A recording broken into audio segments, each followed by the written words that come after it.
I managed to escape briefly pop out to top woman smoking tell me about its stud vintage retro shirt. Another system and scream for assistance before tentacles bigger than it ripped out of the hell.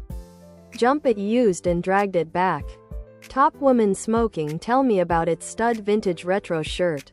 Tank top. V-neck. Ladies tee for men and women. Tank top. V-neck. The other the memory. Nope.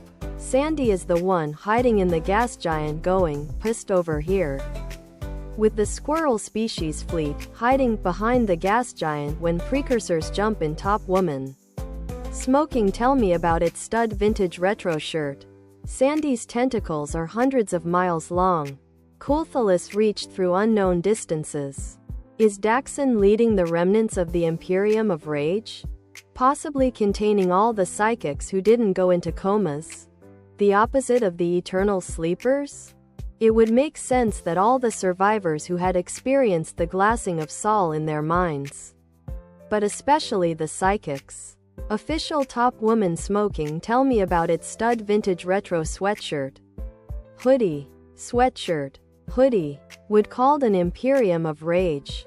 Then since most of the survivors were insane and couldn't change, couldn't move on, they stayed on that planet permanently. While the rest of humanity grew past the rage. Also, I feel like we all just sort of glossed over that Daxon killed the Over-Queen who held him hostage. And tortured him for over a year by ripping her head off. Attaching that head to a life support system. And apparently to a throne that kills anyone not Daxon sitting in it. I'm going to guess as a sort of psychic booster. While she begs eternally for top woman smoking tell me about its stud vintage retro shirt death may I add. Other products.